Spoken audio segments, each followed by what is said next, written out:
ঈদের ছুটির পর প্রথম কর্মদিবসে সকাল ৯টায় সচিবালয়ে আসেন প্রধানমন্ত্রী তারেক রহমান। মন্ত্রী সহ কর্মকর্তাদের সাথে শুভেচ্ছা বিনিময়, IMF এর এশিয়া ও প্যাসিফিক অঞ্চলের পরিচালকের সাক্ষাৎ। অর্থমন্ত্রী আমির খসরু মাহমুদ চৌধুরী বলেছেন, যুদ্ধ সহ টানাপোড়েনেও সংকট তৈরি হয়নি, জ্বালানি তেলের কারণে কোনো পরিবহন বন্ধ হয়নি।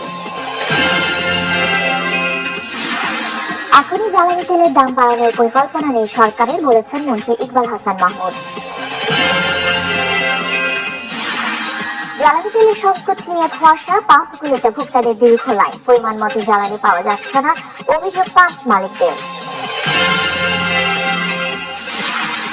১১ সরকারের অন্যতম কুচলক অবসরপ্রাপ্ত লেফটেন্যান্ট জেনারেল সাবেক MP মাসুদ উদ্দিন চৌধুরীকে গ্রেফতার করা হয়েছে। তাকে গ্রেফতার দেখানো হয়েছে মানব পাচারের মামলায়। ঈদের দীর্ঘ ছুটির পর রাজধানীতে ফিরতে শুরু করেছে মানুষ, এখনো কেউ কেউ ঢাকার বাইরেও যাচ্ছে। সক্ষমতার বাইরে গিয়ে কাজ করা হাসপাতালের লাইসেন্স বাতিল করা হবে, বলেছেন স্বাস্থ্যমন্ত্রী সর্দার সাখাওয়াত হোসেন বকুল।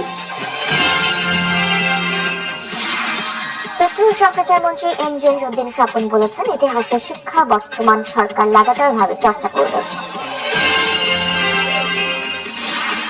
মার্কিন প্রেসিডেন্ট ডোনাল্ড ট্রাম্প শান্তি আলোচনার বিষয়ে মিথ্যা খবর প্রচার করেছেন বলে অভিযোগ ইরানের। ছুটির কারণে ব্রাজিল দল থেকে নিজেকে প্রত্যাহার করেছেন ডিফেন্ডার গ্যাব্রিয়েল মাগালায়েস। আর্জেন্টিনার স্কোয়াড থেকে ছিটকে পড়েছেন গঞ্জালো মন্টিয়েল ও লিওনার্দো বালের্দি।